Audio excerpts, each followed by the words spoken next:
Welcome to the deep dive. Today, we're tackling something I know many of us grapple with daily, our phones. Hmm. You sent in a fantastic collection of sources, and our mission is to really dig into what makes our devices so, well, captivating. Yeah, and figure out what to do about it, right? Exactly. Find those practical strategies you can use right now to, take back some control over your time, your attention. And it's not about, like, ditching technology completely. No, not at all. It's about finding a healthier relationship without feeling like you're missing out on, well, everything. It's kind of a paradox, isn't it? Yeah. These amazing bits of tech, they were supposed to simplify things. Connect us, give us information instantly. And they do. Yeah. In many ways, they've definitely succeeded. But then there's this other side. This pull, this urge to constantly check. Yeah, that could feel really, really hard to manage sometimes. It says a lot that even the people who, pioneered these technologies often seem worried. Especially about their own kids' use. Makes you think about how deliberately sticky they might be. For a lot of us, it's gone way beyond just a casual habit. Mhm. The material you shared, it brought up that term, nomophobia. Nomophobia, yeah, that fear of being without your phone. It sounds maybe a bit extreme, but it points to a very real dependence. It really does. And it often ties in with what people used to just call internet addiction. That almost irresistible need to be online. It's funny, it wasn't that long ago. Right. Getting online took actual effort, dial-up sounds. Exactly. Now it's just a tap and boom, you're lost in this endless stream. And that ease, while great in some ways, it makes it so easy to lose hours without noticing. So easy. And thinking about what that constant engagement does to our minds. Well, one really concerning thing is the impact on short-term memory. Ah, yes, digital amnesia. Precisely. There was research mentioned from, I think, a Swiss institute. Yeah, linking more device time in teens to effects on figural memory. Which is basically your brain's ability to process visual stuff like patterns, shapes, images, remembering faces, finding your way. But it's not just long-term memory, is it? No, not at all. Even right now, just having your phone nearby can drain your, what's the term, cognitive capacity? Like your brain's RAM. Exactly. Yeah. Even if you're not actively scrolling, just its presence is taking up mental bandwidth. Making it harder to focus, learn new things, finish tasks. Mm-hmm. Okay, so knowing how deep these habits can run, let's talk about actually reclaiming some of that time. Yeah, how do we push back? One point in the material really stuck with me, the fact that, humans did just fine for centuries without smartphones. It's a good reminder. We are adaptable. Totally. And the encouraging part is overcoming this reliance, it is possible. It seems the key is identifying those toxic repetitive habits, Yeah. the unconscious stuff. Right, bringing those urges out into the open so you can make conscious choices instead. It might feel tough at first, starting out. Oh, for sure, but definitely doable. So how do we actually start breaking those patterns? What are the first steps? Well, the sources had some really practical ideas, like a sort of digital reset. Okay. One big one was setting aside one day a week, completely phone-free. Ah, the out of sight, out of mind principle. Exactly. Just physically removing it helps break that constant temptation loop. And they also suggested paying attention to how you feel without it. Yeah, like notice the anxiety or the restlessness. That feeling itself tells you something. Right. It shows you the depth of the dependence, maybe. To make it easier, they suggest starting on like a Saturday or a less busy day. Let people know you're offline, except for emergencies. And plan other things. Don't just sit there missing your phone. Plan activities. See people. That makes a lot of sense. Give your brain something else to focus on. Yeah, let it breathe a bit. And if a whole day feels like too much at first, It's another step. using the do not disturb function more consistently. It's less intimidating, maybe? And it tackles the notifications, which are a huge trigger. Oh, absolutely. How many times do you grab your phone just because it buzzed or chimed? Even for stuff that doesn't matter at all. So using D&D when you need to work or focus. Big productivity boost. And when you're with people you care about, It sends a powerful message, right? Like, you're more important than my phone right now. definitely shows you value their presence. Plus, and this is crucial, using it while you sleep. Or, better yet, leaving the phone in another room. Ah, for better sleep quality. Yeah, Less blue light exposure, no late night scrolling. exactly. Helps prevent that stuff that really messes with your rest. It's fascinating, though, when you look at why these things are so addictive.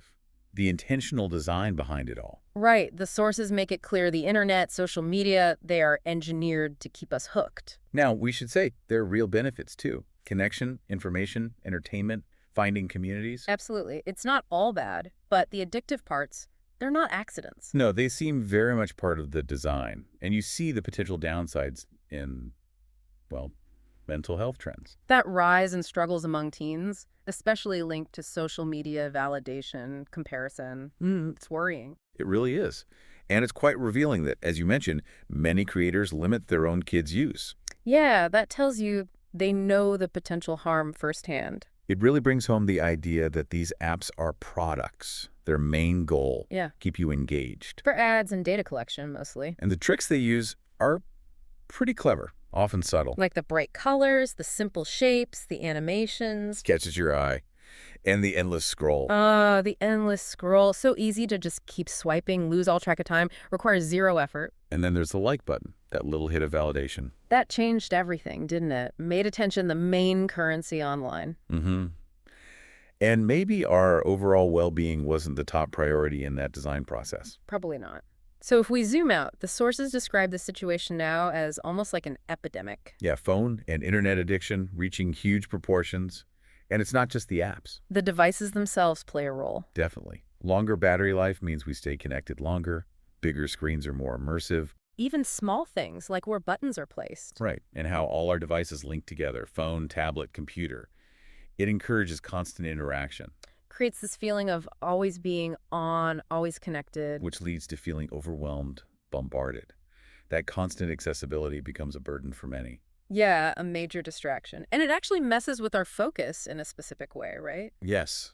The material mentioned hijacking our privileged attentional space. Which is usually reserved for important signals, like hearing your own name. Exactly. So our brain starts linking the phone very closely to our sense of self, our social identity. Which explains why being separated from it can feel so weird, almost like losing a part of yourself. It's moved way beyond just being a tool.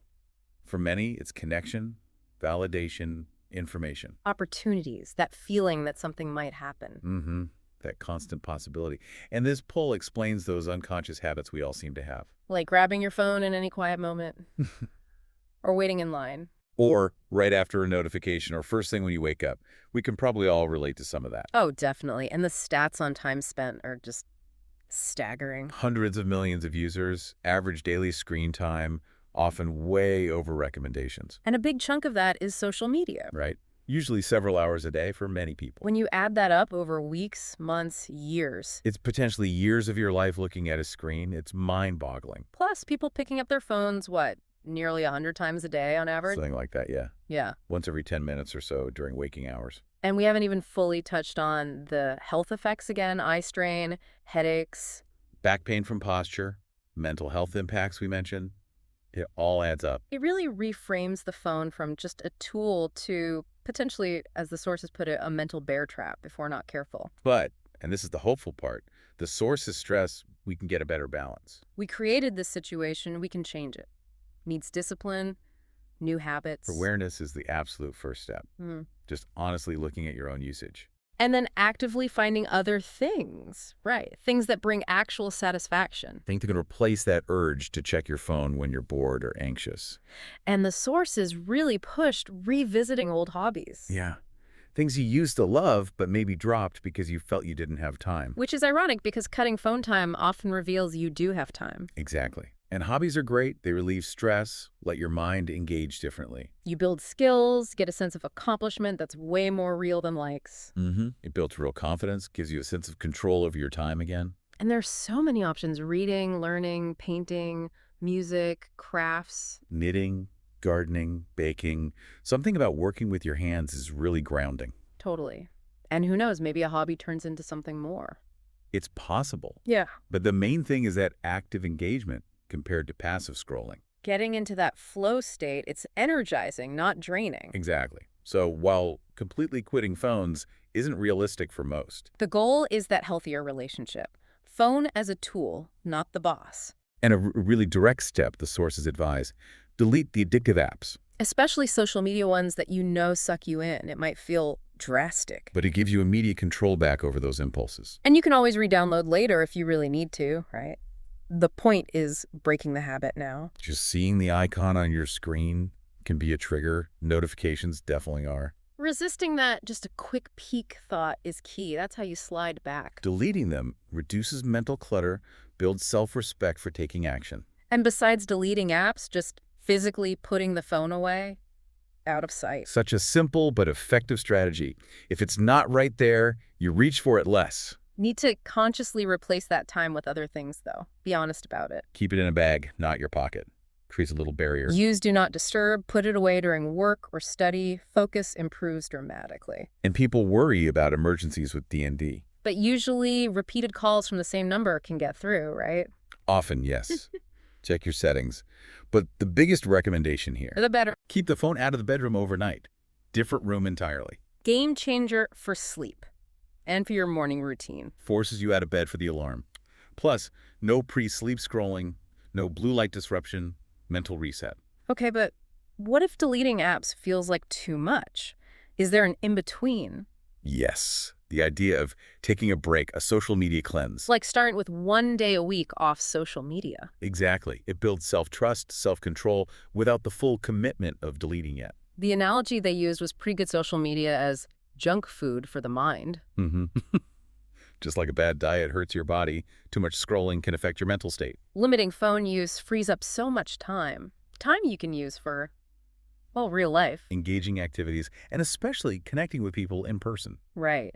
That face-to-face connection combats loneliness, which can sometimes drive the addiction. It's just richer than most digital interactions. So it's not about zero phone use, but cultivating healthier habits for the long haul. Exactly. It's an ongoing thing, requires constant awareness. You don't just master it and forget it. Setting up a phone time schedule was suggested, like portion control for scrolling. Prevents mindless binging and creating no phone zones in your home. Bedroom, dinner table, maybe the living room during family time. Sets boundaries. And turning off all non-essential notifications permanently. That's a big one. Huge. Just stop the constant interruptions. Oh, and they warned against using apps to limit apps. Yeah, kind of counterintuitive. You're still on your phone, tracking usage can become its own obsession. Okay, that makes sense. Now, what if you see someone else struggling with this? A friend, family member? The sources had some really good advice there. Start with empathy, not blame. Try to understand if there's something deeper going on emotionally first. Right. Before jumping in with advice, just ask how they're doing, how they're feeling. Use we language, not you language. Like, maybe we could try, instead of you should. Yeah, makes it feel collaborative, less like an accusation. Reduces shame. And don't demonize the phone itself. Focus on responsible use. Use facts, like some we've discussed, but gently. And be aware of the signs. Like headaches, eye strain, sleep issues, irritability, trouble concentrating. Mm-hmm. Difficulty being present, maybe anxiety or depression linked to it. Offering resources like this discussion maybe, or just being a listening ear. Encouraging them to learn about it themselves is key. And focus on positive reinforcement. Build up their self-esteem in other areas. And maybe suggest strategies that work for you, but be open if they need a different approach. Right. It's about support, not control. Exactly. Well, if you're listening, you've already done something really important just by tuning in and engaging with this. Absolutely. Recognizing there might be an issue and seeking information. That's the first big step. So, quick recap.